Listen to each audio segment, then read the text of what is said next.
Hi friends, இன்றைக்கி நம்ம பார்க்க போகிற ஸ்பெஷல் ரெசிபி காலிஃப்ளவரை வச்சு 65. நம்மளே வீட்டில் மசாலா ரெடி பண்ணி இந்த மசாலா உதிராமல் அதே சமயம் வித்தியாசமான சுவையில் எப்படி செய்கிறதுங்கிறது தான் பார்க்க போகிறோம். இப்போ தான் நம்ம சேனலை முதல் முறையாக பார்க்குறீங்கன்னா சப்ஸ்கிரைப் செஞ்சுக்கோங்க. இப்போ வாங்க வீடியோக்குள்ளே போகலாம்.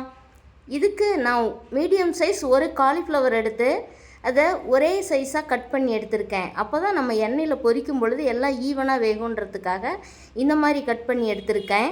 இந்த காலிஃப்ளவரில் சின்ன சின்ன பூச்சிங்க இருக்கும். அதனால் இதை கட் பண்ணிவிட்டு நம்ம தண்ணியில் சுடு தண்ணியை கொதிக்க வச்சு அந்த தண்ணியில் இந்த பூவை போட்டு கொஞ்ச நேரம் ஒரு 5 நிமிஷம் கொதிக்க வச்சு எடுத்துக்க போகிறோம்.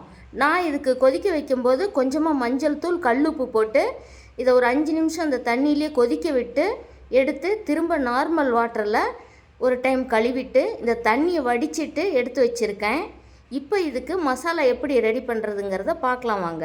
இதுக்கு ஒரு பாத்திரத்தில் 2 ஸ்பூன் கடலை மாவு, 2 ஸ்பூன் அரிசி மாவு, 2 ஸ்பூன் கார்ன்ஃப்ளவர், சின்ன டீஸ்பூனில் 1 டீஸ்பூன் வரமிளகாத்தூள் சேர்த்துறேன். நீங்கள் காரம் அதிகம் வேணும்னா இன்னும் கொஞ்சம் சேர்த்து போட்டுக்கலாம். பெரிய ஸ்பூனில் 1.5 ஸ்பூன் இஞ்சி பூண்டு பேஸ்ட்டு. நம்ம ஏற்கனவே கல்லுப்பு போட்டிருக்கோம் பூ கழுவும் பொழுது, அதனால் இப்போ நான் உப்பு கொஞ்சம் கம்மியாகவே சேர்த்துக்கிறேன். சேர்த்துட்டு இதை நல்லா கலந்து விட்டுக்கலாம். கலந்து விட்டுட்டு இதுக்கு நம்ம ஒரே டைமில் தண்ணி ஊற்றிடக்கூடாது. கொஞ்சம் கொஞ்சமாக தண்ணி தெளித்து இந்த பூவோட மசாலா நல்லா பிடிக்கிற அளவுக்கு இந்த மசாலாவை நல்லா கரைச்சி எடுத்துக்கணும். இப்போ பாருங்கள், கொஞ்சம் கொஞ்சமாக நான் தண்ணி தெளித்து இதை கலந்துக்கிறேன். இந்த அளவுக்கு இருக்கணும். இப்போ இதை கலந்து எடுத்துக்கிட்டு இந்த பூவை இதோடு சேர்த்துக்கலாம். இந்த பூவில் மசாலா நல்லா பிடிக்கிற அளவுக்கு இதை கலந்து விட்டுக்கலாம்.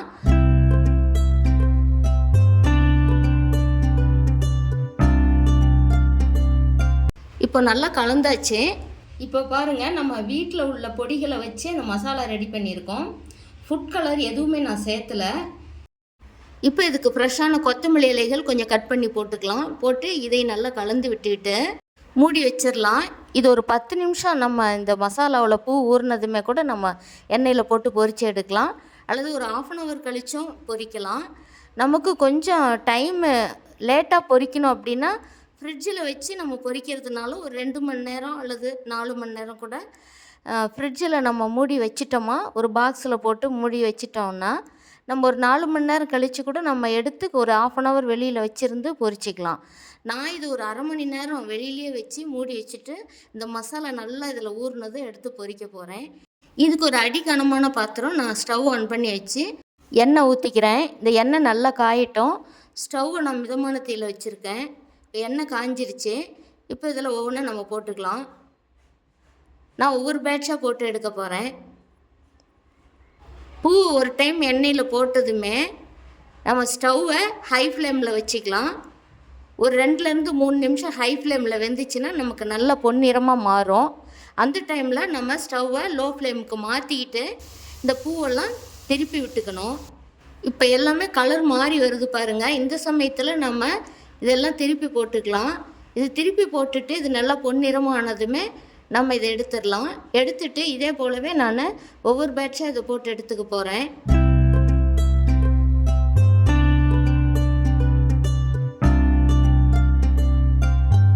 இப்போ இது எல்லாமே நல்ல கலர் மாறி நமக்கு நல்லா பொன்னிறமாக மாறி வந்திருக்கு. இந்த சமயத்தில் நம்ம இதை அரைச்சி எடுத்துக்கலாம். பாருங்கள், இந்த எண்ணெயில் மசாலா கொஞ்சம் கூட உதிரலை. எண்ணெய் வந்து நல்லா நமக்கு நீட்டாகவே இருக்குது. இப்போ மீதமுள்ள இந்த பூவையும் இதையே போட்டுக்கலாம். போட்டுட்டு இதே மாதிரி நம்ம வெந்தது பொன்னிறமாக மாறினதை நம்ம திருப்பி போட்டு எடுத்துக்கலாம்.